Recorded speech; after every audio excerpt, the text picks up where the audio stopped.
नमस्कार दोस्तों, आज का ये वीडियो बहुत ही इंपॉर्टेंट और जरूरी है आप सभी के लिए। आज के इस वीडियो का टॉपिक है सीनियर सिटीजन सेविंग स्कीम में 1 सितंबर 2025 से कैसे आप 9.75% तक का ब्याज कमा सकते हैं। दोस्तों, आज के इस वीडियो के अंदर हम डिस्कस करने वाले हैं सीनियर सिटीजन सेविंग स्कीम के बारे में। पूरी डिटेल जानकारी आपको देने वाले हैं, जिसमें हमारा टॉपिक क्या क्या होगा। एक तो सबसे पहले एलिजिबिलिटी, यानी कौन अकाउंट ओपन करवा सकता है सीनियर सिटीजन सेविंग स्कीम में, कौन यहां पर एलिजिबल है। दूसरी बात करेंगे डिपॉजिट लिमिट की, कितना मिनिमम और मैक्सिमम आप सीनियर सिटीजन सेविंग स्कीम में निवेश कर सकते हैं। तीसरा, रिटायरमेंट बेनिफिट की बात करेंगे, कौन से रिटायरमेंट बेनिफिट जो है वो यहां पर आप जो इन्वेस्टमेंट कर सकते हैं सीनियर सिटीजन सेविंग स्कीम के तहत। इसमें एक नई चीज भी आई है, उसके बारे में भी डिस्कस करेंगे। एलिजिबिलिटी को भी लेकर नई कंडीशन आई है, उसके बारे में भी डिस्कस करेंगे। नेक्स्ट, इंटरेस्ट रेट आपको क्या मिल रही है प्रेजेंट, उसके बारे में जानेंगे। प्री मैच्योर क्लोजर की बात करेंगे और एक्सटेंशन ऑफ अकाउंट में कई सारे चेंजेस हुए हैं, इसके बारे में बात करने वाले हैं। इसी के साथ अगर आप अकाउंट को क्लोजर करवाना चाहते हैं, मैच्योरिटी चाहते हैं, तो मैच्योरिटी क्या दी गई है। And most important, death of account holder की अगर डेथ हो जाती है तो उस केस में जो भी सीनियर सिटीजन सेविंग स्कीम का जो पैसा है उस पर कितना ब्याज मिलेगा, उस पैसे को कैसे आप क्लेम करेंगे, सारी जानकारी आपको देंगे। इसी के साथ हम आपको यह भी बताएंगे 9.75% का ब्याज इंटरेस्ट जो है वो आप कैसे कमा सकते हैं। तो 9.7% तक का ब्याज कैसे आप सीनियर सिटीजन सेविंग स्कीम में कमाएंगे, इसके बारे में डिटेल जानकारी आपको देने वाले हैं। दोस्तों, इसी के साथ यहां पर हम डिस्क्लेमर दे देते हैं। वीडियो का डिस्क्लेमर है इस वीडियो रिगार्डिंग। ये वीडियो जो है वो हमने बनाया सिर्फ एजुकेशनल पर्पस के लिए। यहां पर हम कोई आपको कंसल्टेंसी नहीं दे रहे हैं, सिर्फ एजुकेशनल पर्पस के लिए, जनरल पब्लिक के लिए वीडियो बनाया गया है। आप अपने कंसल्टेंट या फिर इन्वेस्टमेंट एडवाइजर से बात कर सकते हैं अगर आपको किसी भी स्कीम में निवेश करना है, सीनियर सिटीजन सेविंग स्कीम में निवेश करना है या पोस्ट ऑफिस की किसी भी अन्य स्कीम में निवेश करना है, तो आप अपने कंसल्टेंट या फिर इन्वेस्टमेंट एडवाइजर से बात कर ही करें। इस वीडियो के रिगार्डिंग जो भी बातें कही गई है वो सिर्फ एजुकेशनल पर्पस के लिए है। अब यहां पर ध्यान रखिएगा, एक और डिस्क्लेमर देते हैं। ये 9.75% जो इंटरेस्ट स्ट्रेटेजी हम बताने वाले हैं, ये उन्हीं सीनियर सिटीजन पे लागू होगा जो अर्न करना चाहते हैं इंटरेस्ट और इन्वेस्टमेंट करना चाहते हैं, जो ज्यादा ब्याज लेना चाहते हैं, जो अपने फंड को ज्यादा इन्वेस्टमेंट रखना चाहते हैं, अपने फंड को बढ़ाना चाहते हैं, उन लोगों के लिए है जो इन्वेस्टमेंट पर्पस के लिए है। अगर आपको रेगुलर मंथली इनकम, अगर आप सोच रहे हैं कि रेगुलर मंथली के हिसाब से आपको 9.75% मिले, तो ऐसा नहीं है। आप चाहें तो वीडियो को स्किप कर सकते हैं या ये वीडियो को चेक भी कर सकते हैं, पूरा का पूरा वॉच भी कर सकते हैं, और स्कीम के बारे में जो डिटेल हम बताएंगे, जानकारी देंगे, वो आप जान सकते हैं। Senior citizen saving scheme regarding जो भी 8 पॉइंट डिस्कस किए हैं वो आप जान सकते हैं, उसके लिए वीडियो को आप कंटिन्यू कर सकते हैं। लेकिन ये मत समझिएगा कि ये 9.75% सभी को यहां पर दिया जाएगा। तो दोस्तों, वीडियो बहुत ही इंपॉर्टेंट है। इसी के साथ एक जरूरी जानकारी और मैं आपको दे दूं, अगर आपको इनकम टैक्स रिटर्न फाइल करवानी है तो आप हमें यहां पर कॉल कर सकते हैं या फिर व्हाट्सएप भी कर सकते हैं। ध्यान रखिएगा, सिर्फ इनकम टैक्स रिटर्न फाइलिंग के लिए ही आप हमें कॉल या व्हाट्सएप करें। अगर आपको कोई क्वेरी है तो आप व्हाट्सएप करें, कॉल बिल्कुल ना करें। आप हमें इस नंबर पर कॉल कर सकते हैं 8799144520 पर। ध्यान रखिएगा, सिर्फ इनकम टैक्स रिटर्न फाइलिंग के लिए ही आपको इस पे कॉल या फिर व्हाट्सएप करना है। अगर आपको कोई क्वेरी है, डाउट है, तो आप व्हाट्सएप के माध्यम से चैट कर सकते हैं। 24 घंटे के अंदर अंदर आपको जवाब दे दिया जाएगा। लेकिन अगर आपको आईटीआर फाइल करवानी है, जिसकी लास्ट डेट है आपकी 15 सितंबर 2025, नॉन ऑडिट केस वालों के लिए आईटीआर फाइल अभी हो रही है, आईटीआर 1 2 3 4। आप इस नंबर पर कॉल करके हमसे आईटीआर फाइलिंग की सर्विस ले सकते हैं। नीचे दिए गए नंबर पर भी आप कॉल करके, व्हाट्सएप करके हमसे बात कर सकते हैं। तो दोस्तों, वीडियो बहुत ही इंपॉर्टेंट है, senior citizen saving scheme related ये वीडियो होने वाला है आपका। तो आज का जो वीडियो है वो बहुत ही ज्यादा इंटरेस्टिंग और इंपॉर्टेंट है, तो वीडियो को एंड तक आप जरूर देखें। वीडियो को एंड तक देखें, चैनल को शेयर करें और स्टार्ट करते अपना आज के वीडियो को बिना किसी देरी के।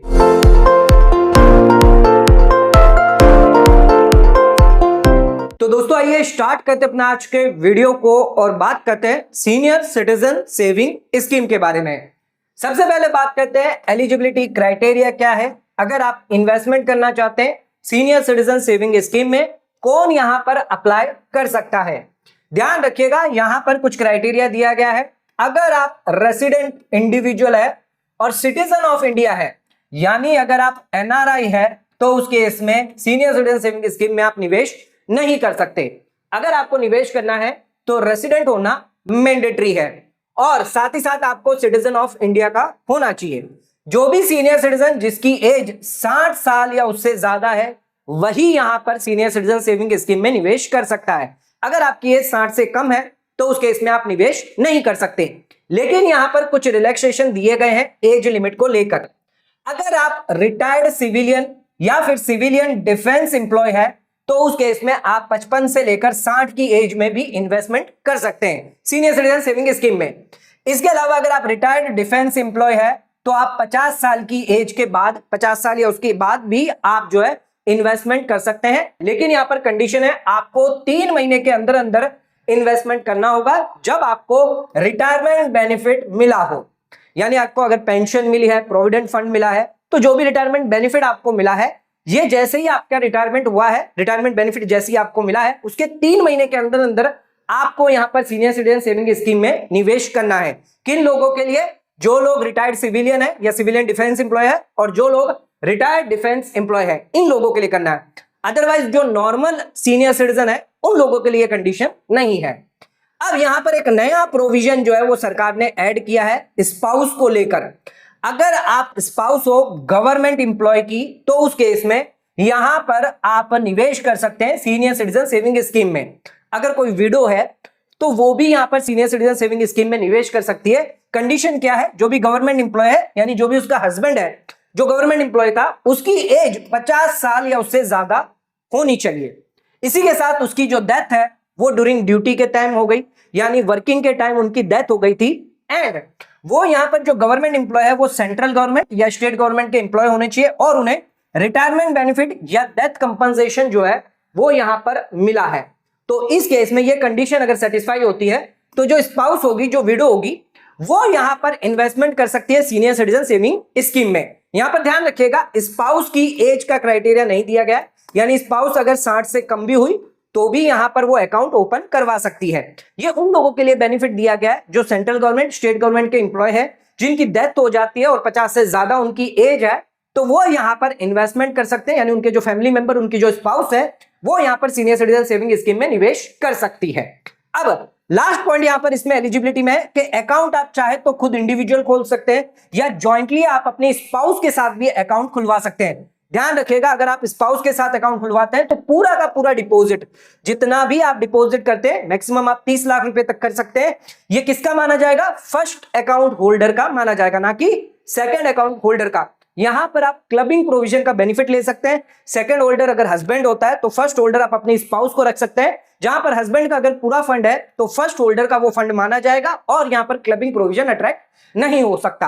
तो इसके रिगार्डिंग में हमने डिटेल वीडियो बनाकर रखा है, आप जाकर चेक कर सकते हैं। तो ये तो हमारी बात हो गई एलिजिबिलिटी को लेकर। आ जाते हैं अपने अगले पॉइंट पे, अपने सेकंड पॉइंट पे। तो यहां पर कितना डिपॉजिट आप कर सकते हैं सीनियर सिटीजन सेविंग स्कीम में, मिनिमम और मैक्सिमम क्या लिमिट दी गई है? सबसे पहले बात करें मिनिमम की, तो मिनिमम कितना आप डिपॉजिट कर सकते हैं? 1000 रुपया डिपॉजिट करके आप अकाउंट ओपन करवा सकते हैं। अब इसमें मल्टीपल में भी यहां पर दिया गया है कि मल्टीपल आप 1000 की मल्टीपल में पैसा जो है वो निवेश कर सकते हैं। यानी 1 लाख रुपया, 2 लाख रुपया, 5 लाख रुपया, इस तरह से 3 के मल्टीपल में आपको यहां पर करना है। 1000 के मल्टीपल में अगर आप समझ लीजिए 50,500 रुपया निवेश करते हैं तो ये आप नहीं कर सकते। या तो आपको 50,000 करना होगा या फिर आपको 51,000 रुपया ऐसे निवेश करना होगा। मैक्सिमम की बात करें तो मैक्सिमम कितना आप निवेश कर सकते हैं? तो मैक्सिमम 30 लाख रुपया जो है सभी सीनियर सिटीजन जितने भी आपके अकाउंट है उन सभी को मिलाकर 30 लाख रुपए से ज्यादा आप नहीं कर सकते। पहले ये लिमिट 15 लाख हुआ करती थी, जिसको सरकार ने बढ़ाकर 30 लाख रुपए कर दिए। अब अगर आप खुद का अकाउंट करते हैं और स्पाउस का भी अकाउंट, अलग अलग दोनों अकाउंट है, तो उस केस में मैक्सिमम डिपॉजिट आपके लिए 60 लाख होगा।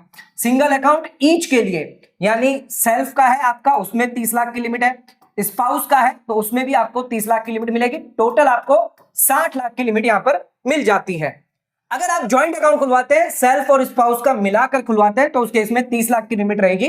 तो ज्वाइंट केस के अंदर आपकी 60 लाख की लिमिट नहीं होगी। तो यहां पर ज्वाइंट का केस है तो 30 लाख की लिमिट है।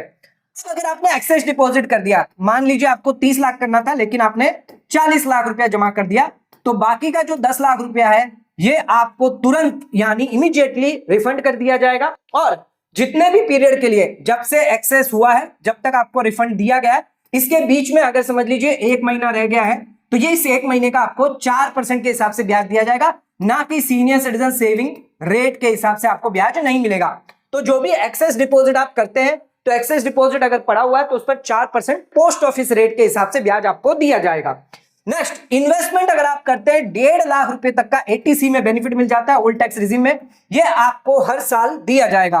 पहले साल आपको 1.5 लाख का दिया जाएगा, लेकिन ध्यान रखिएगा हर साल आपको 1.5 लाख रुपया निवेश करना है, तो उस केस में आपको मिलेगा। पहले साल में ही अगर आपने 30 लाख कर दिया तो उस केस में 1.5 लाख रुपए का आपको बेनिफिट तो मिल जाएगा, अगले साल से आपको कोई भी बेनिफिट एटीसी में नहीं दिया जाएगा। आ जाते हैं अपने थर्ड पॉइंट पे, रिटायरमेंट बेनिफिट। तो ये रिटायरमेंट बेनिफिट किन लोगों के लिए?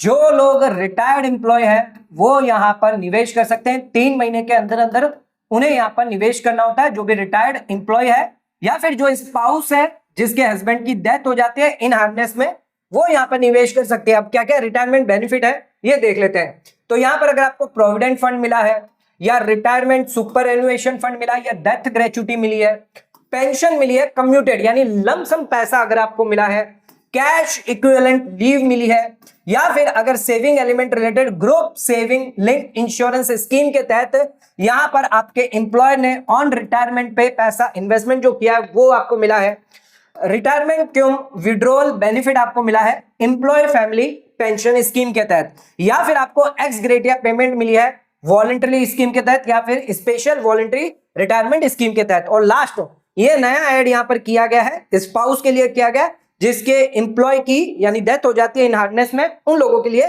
तो यहां पर अगर एम्प्लॉय की अगर डेथ हो जाती है इन हार्नेस में, तो उस केस में रिटायरमेंट बेनिफिट जो है वो यहां पर अलाउ किया जाएगा। वो डेथ इन हार्नेस यानी जो भी ये रिटायरमेंट बेनिफिट मिले हैं, ये 1 से लेकर 7 तक, ये 1 से लेकर 7 तक जो भी रिटायरमेंट बेनिफिट अगर किसी डेथ एम्प्लॉय को मिले हैं, उसके वाइफ को स्पाउस को अगर मिला है, तो वो भी यहां पर रिटायरमेंट बेनिफिट माना जाएगा और उसे आप सीनियर सिटीजन सेविंग स्कीम में इन्वेस्टमेंट कर सकते हैं। यानी डेथ कंपनसेशन मिला, पेंशन मिली, जो भी रिटायरमेंट बेनिफिट मिला है वो यहां पर जो स्पाउस है वो यहां पर अकाउंट खुलवा के उसमें सीनियर सिटीजन सेविंग स्कीम में निवेश कर सकती है। अपने फोर्थ पॉइंट पे, तो कितना ब्याज आपको सीनियर सिटीजन सेविंग स्कीम में दिया जाता है। Interest rate in senior citizen saving scheme में नॉर्मली आपको जो ब्याज यहां पर मिलता है 8.2% पर एनम के हिसाब से यहां पर ब्याज आपको दिया जाता है। हर क्वार्टर में ये जो ब्याज है वो चेंज हो रहा है, लेकिन पिछले 2 साल से इसमें कोई भी चेंज नहीं किया गया है। ब्याज जो है वो आपको क्वार्टरली पेबल किया जाता है from the date of deposit, जैसे कि 31 मार्च, 30 जून, 30 सितंबर और 31 दिसंबर। तो हर क्वार्टर में, हर क्वार्टर 1, 2, 3, 4 क्वार्टर होते हैं। तो हर क्वार्टर में आपको अगर आपने 30 लाख रुपए जमा किए हैं तो 61,500 रुपया हर क्वार्टर में आपको दिया जाएगा। अब ये जो ब्याज है वो आपके सेविंग अकाउंट में कब क्रेडिट होता है? अगले दिन, यानी 1 अप्रैल, 1 जुलाई, 1 अक्टूबर, 1 जनवरी। 31 मार्च को दिया है तो ये आपके 1 अप्रैल को जो है वो यहाँ पर सेविंग अकाउंट में क्रेडिट होगा। 30 जून को दिया है तो 1 जुलाई को क्रेडिट होगा। 30 सितंबर को दिया है तो 1 अक्टूबर को क्रेडिट होगा। और 31 दिसंबर को अगर दिया है तो 1 जनवरी में आपके सेविंग बैंक अकाउंट में क्रेडिट किया जाएगा। अब यहाँ पर आपके पास ऑटो क्रेडिट फैसिलिटी है, इसका ऑप्शन आप ले सकते हैं interest in saving bank account में डालने के लिए, यानी कि सीनियर सिटीजन सेविंग अकाउंट में इंटरेस्ट जो है वो आपका क्रेडिट होगा और फिर ये आपको ऑटो क्रेडिट करवाना होता है सेविंग अकाउंट में। तो ये पैसा जो है वो आपका सेविंग अकाउंट में ट्रांसफर हो जाता है, जो भी ब्याज है। इसके लिए आप ईसीएस फैसिलिटी जो है वो भी दी गई है, वो भी यूज कर सकते हैं। लेकिन ध्यान रखिएगा, अगर आपने इंटरेस्ट जो है वो क्लेम नहीं किया एवरी क्वार्टर, हर क्वार्टर में, यानी पहले क्वार्टर में आपको मिला 61,500 रुपया, ये आपका दूसरा क्वार्टर चला गया, तीसरा क्वार्टर चला गया, चौथे क्वार्टर में आपने क्लेम किया, तो यहां पर 6 महीने से ये जो है वो आपके सीनियर सिटीजन सेविंग स्कीम में पड़ा रहा, तो उस केस में यहां पर आपको कोई भी एडिशनल ब्याज नहीं दिया जाएगा। तो ध्यान रखिएगा, अगर आपका ब्याज जो है वो सीनियर सिटीजन सेविंग स्कीम में पड़ा रहा, अगर उसको आपने ट्रांसफर नहीं करवाया सेविंग अकाउंट के अंदर, तो उस केस में उस ब्याज पर कोई भी ब्याज आपको नहीं दिया जाएगा, यानी ब्याज पर ब्याज यहां पर आपको नहीं मिलेगा। आपका जो पैसा है एज इट इज 61,500 आपको दिसंबर जो क्वार्टर होगा उसमें अगर क्लेम करेंगे तो उतना ही मिलेगा, बढ़कर नहीं दिया जाएगा।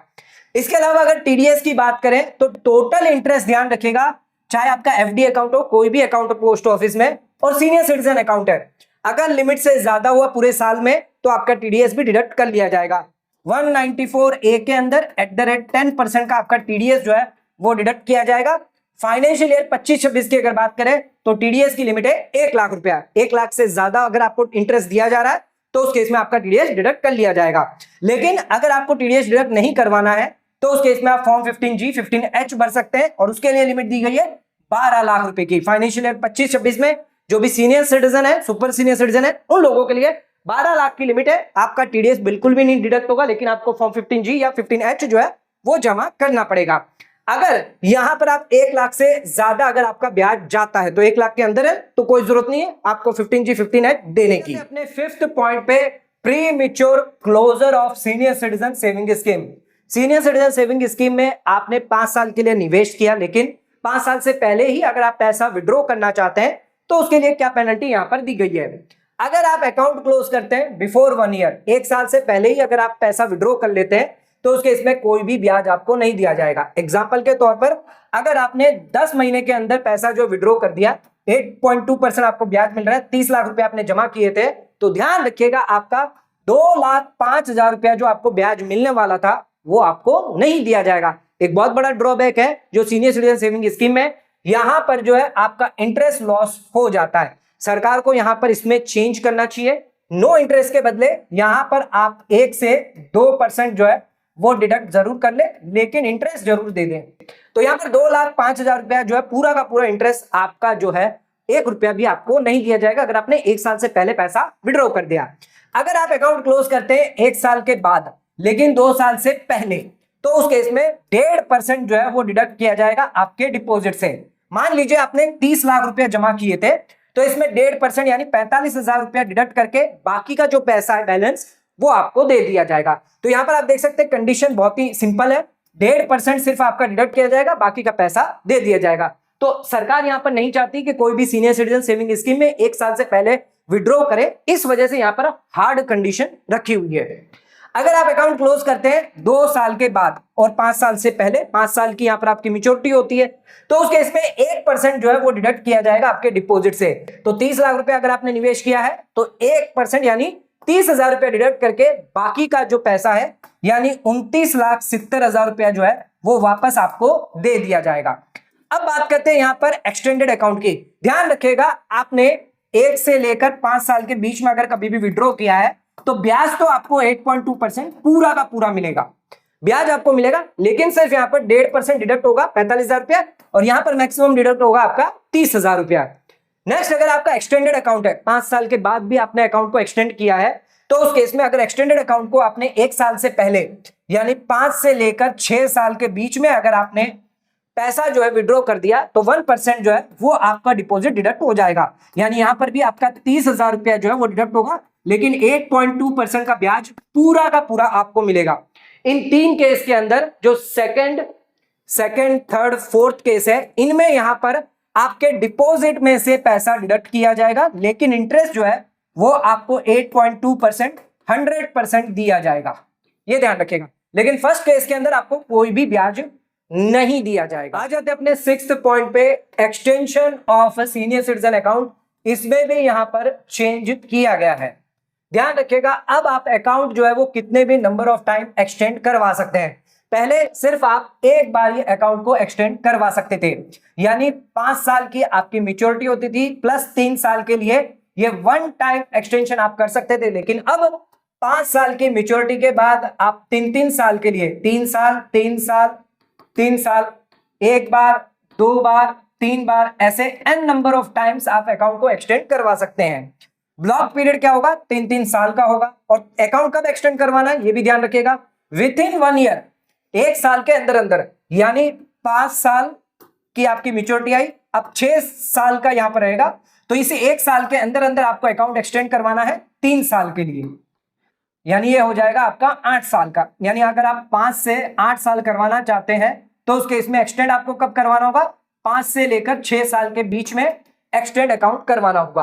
तो मैच्योरिटी पर या फिर जो भी आपकी एक्सटेंडेड मैच्योरिटी होगी 3 साल के बाद, यानी 8 साल के बाद करवाना चाहते हैं, 8, 9, 10, 11, तो 11 साल तक अगर आप करवाना चाहते हैं तो उस केस में 8 से लेकर 9 साल के बीच में आपको अकाउंट को जो है वो एक्सटेंड करना होगा। ये ध्यान रखिएगा। इंटरेस्ट रेट कौन सी एप्लीकेबल होगी? जो मैच्योरिटी पर होगी, यानी 5 साल के बाद अगर आप अकाउंट को पहली बार एक्सटेंड कर रहे हैं तो 5 साल में जो आपकी मैच्योरिटी रेट ऑफ इंटरेस्ट आ रही होगी वही रेट ऑफ इंटरेस्ट लगेगी। अगर आपकी सेकेंड टाइम एक्सटेंडेड मैच्योरिटी है, यानी कि 5 साल के बाद आपने 8 साल तक अकाउंट एक्सटेंड करवाया, अब फर्दर आप एक्सटेंड करवाना चाहते हैं तो 5 साल में मान लीजिए आपका 8.2% था, तो ये 3 साल के लिए आपको 8.2% मिलेगा। 8वें साल में आपका 8% हो गया, तो यहां पर 8 से लेकर 11 के साल में आपको 8% का ही ब्याज मिलेगा। यहां पर आपको 8.2% का ब्याज नहीं मिलेगा। या फिर जब से आपने अकाउंट ओपन करवाया है उस दिन का ब्याज आपको एक्सटेंडेड अकाउंट पर नहीं दिया जाएगा। तो जो भी मैच्योरिटी है या एक्सटेंडेड मैच्योरिटी है उस दिन क्या ब्याज था वही आगे के लिए आपको ब्याज दिया जाएगा।